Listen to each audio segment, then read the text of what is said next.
from California. Look at all these people. Look at that. Hello. It's going to be a long day. To New York City, America's DMVs are packed. I probably spent 8 or 9 hours trying to get my license. If you've ever gotten a driver's license, these scenes may not surprise you. But this morning, the waiting game is getting more urgent.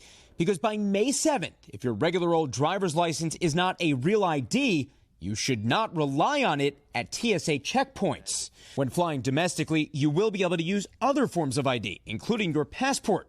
But your driver's license won't cut it unless it has one of these stars up top. Real ID is a federal requirement created after 9/11 to ensure minimum security standards nationwide. The rollout, years in the making, has repeatedly been pushed back, including because of the COVID pandemic. But the federal government says its current May 7th deadline is not budging, even though TSA says it has the flexibility to phase in enforcement. Illinois Secretary of State Alexei Janulius says with demand surging, his office has added 2,500 new daily appointments and created a Real ID supercenter. We've heard from colleagues in other states where people are sleeping in their cars, sleeping in tents outside of DMVs. We wanted to get in front of that problem.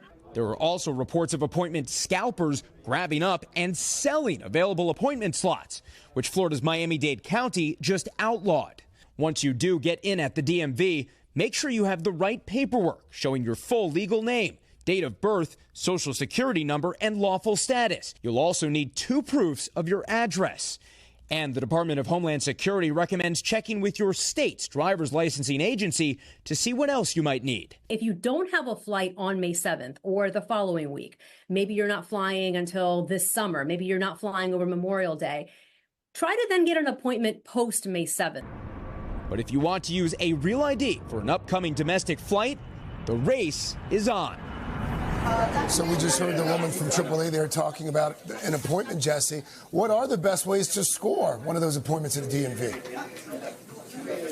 I would tell you, Craig, keep an eye on the system online. In particular, if you're not seeing appointments, keep an eye last minute because there's always the possibility someone cancels. Then, of course, you could try to walk in like they're allowing people to do here in Miami. You can see, again, look how crowded it is here right now. So what I would tell you is if you're going to try to walk in, get there early and make sure you give yourself plenty of time for that. And then AAA says that some of its branches actually offer DMV services, so check with your local branch to see if you can do that in your hometown. And again, Craig, just to stress, if you have that spring break trip, if you have that summer travel coming up, if you have a passport, that will still work, guys. Good. Hey, thanks for watching. And don't forget, you can catch the Today Show every morning on NBC or take Today when you're on the go. Just follow the Today podcast on Apple Podcasts, Spotify, or wherever you listen.